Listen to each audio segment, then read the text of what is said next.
Welcome to the deep dive. We're jumping straight into a really interesting collection today. We're calling them brain tips. Right. And our goal is basically to sift through these, find the practical, science-backed stuff that can actually sharpen your mind. Yeah, boost memory, improve cognitive abilities, the works. Exactly.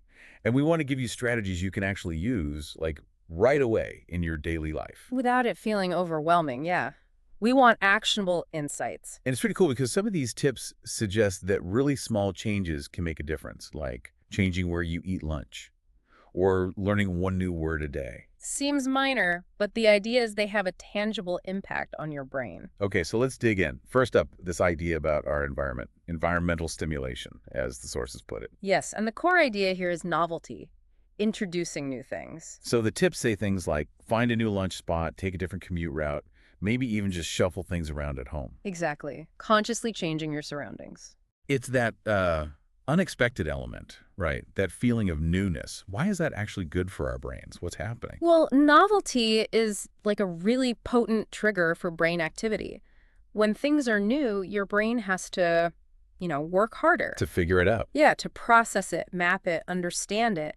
And that active processing, it helps build new neural connections, makes your brain more adaptable. Yeah. Think about when you travel somewhere completely new, you're suddenly so much more aware of everything, right? Totally. Hyper-aware. That's your brain fully engaged with the unfamiliar. That makes a lot of sense. Yep. Like a mini workout for the brain, just by, mixing things up. Okay, another tip that caught my eye was about vocabulary. Learning one new word daily. Sounds simple. It does sound simple. But what's the real cognitive benefit there? Is it just about knowing more words? Well, it connects to how we actually think. Getting new words isn't just like collecting them. Right. Each word carries a specific nuance, a slightly different meaning. So learning and using new words gives your brain more precise tools. Tools for what? For understanding complex ideas, for expressing yourself, for even perceiving things with more, nuance. So it's not just memorizing definitions, it's actually changing how you process information. Exactly. It unlocks new ways to frame things. Gotcha. Any practical ways to actually do this? Like, how do you learn a new word into a busy day? Good question. It's about building a habit, really. Maybe keep a list, words you hear or read that you don't know. Okay. Then just take a moment each day, look one up, understand it, and this is key, try to use it. Maybe in a sentence or two. Actively use it. Yeah. Or there are apps. Word of the day apps can be pretty good too. Consistency is the main thing. Makes sense. Okay, let's shift gears a bit. Diet comes up a lot in these brain tips. And some specifics are interesting.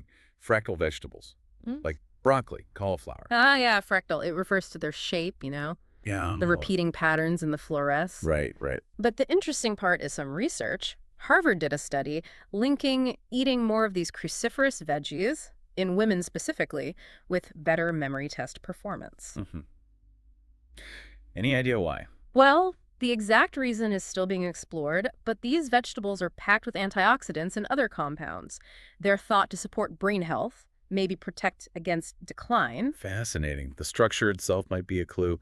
Okay, another food mentioned, dried fruits, specifically dates. There was a reference to the British Nutrition Foundation. Yes, dates. They point out dates are a good source of boron. Boron. Okay, what does that do?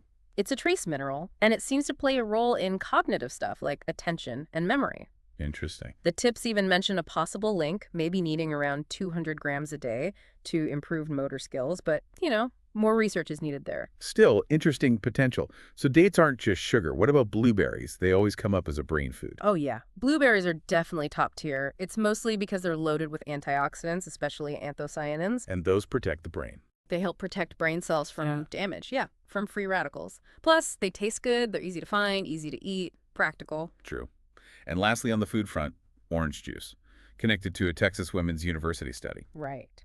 That study looked at vitamin C and kids' cognitive function. Right. It suggested that vitamin C, specifically from orange juice in this case, was linked to higher IQ scores in those children. Wow. Vitamin C is known to be important for brain development. It's an antioxidant too, so it makes sense.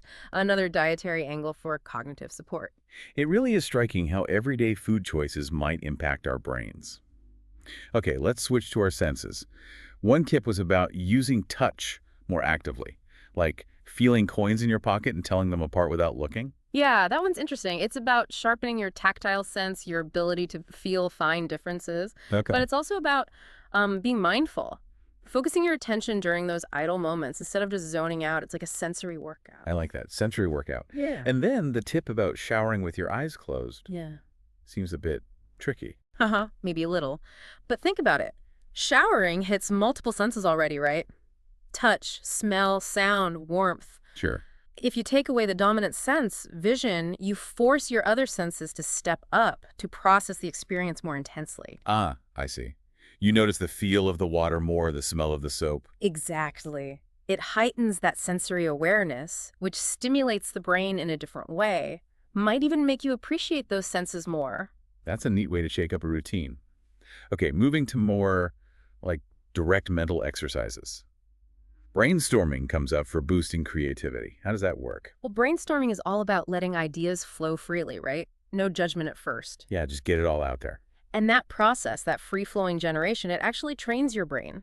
It helps you make new connections, unexpected links between ideas. Like exercising the creative muscle. Sort of, yeah. Exercising the associative pathways. Makes you better at thinking outside the box. Okay. And then, maybe surprisingly, playing pool. I wouldn't immediately connect pool with brain health. But there's a big mental game to it. Really? Yeah, the tips mention the intense focus needed when you're lining up a shot, planning your next move. That concentration blocks out distractions, sharpens your clarity. Hmm.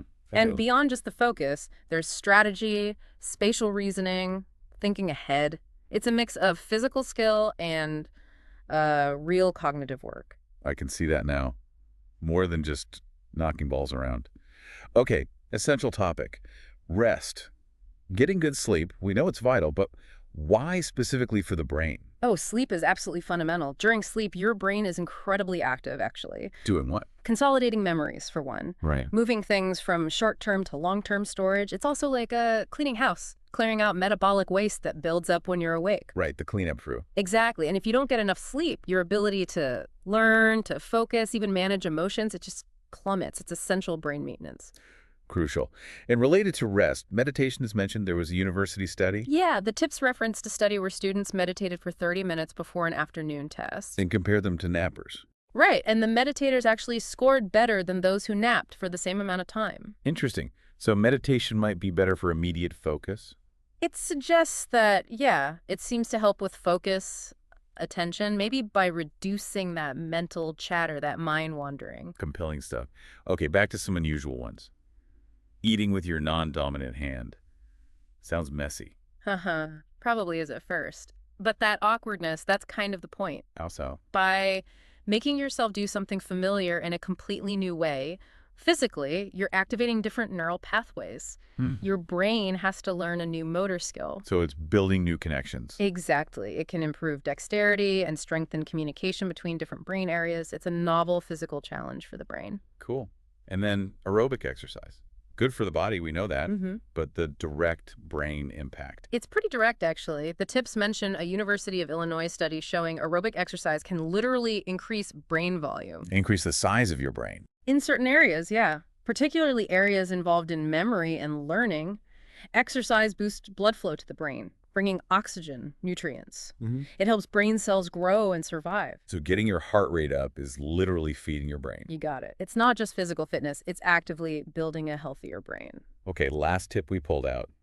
Learning a musical instrument. That feels like a big commitment. It can be, definitely. But the cognitive rewards are significant. Such as? Well, learning music is incredibly complex. It engages so many different brain areas at once. Research shows musical training can actually enhance how the brain processes verbal information. So it could help with language skill? Potentially, yeah. And it also strengthens things like cognitive flexibility, working memory, your ability to handle abstract ideas. It's a powerful workout. Wow, that's quite a range of strategies. Yeah. Okay, so let's try to quickly recap some of the key takeaways for you listening. Yeah, the actionable stuff. Right. So think about adding small bits of novelty to your environment. Maybe try learning a new word regularly. Uh-huh. And food-wise, consider those fractal veggies, dates, blueberries maybe? Don't forget engaging your senses in new ways, like that shower trick or feeling the coins. And mental exercises, like brainstorming or, hey, maybe even playing pool. Definitely prioritize good sleep. That's huge. And maybe explore meditation. Try simple things with your non-dominant hand. Get that aerobic exercise in. And finally, if you're up for it, consider learning a musical instrument. It's a lot, but the key thing, I think, is realizing you don't have to do it all. Good point. Just picking one or two of these ideas and consciously adding them to your routine, that could start a really positive ripple effect. Yeah, exactly. For your overall cognitive function, your daily life. So maybe the final thought for you is what happens if you do try one? What unexpected connections or, aha moments might you find just by making one or two small science-backed changes? It's about exploring that potential in your own mind. Absolutely. Thanks for diving deep with us today.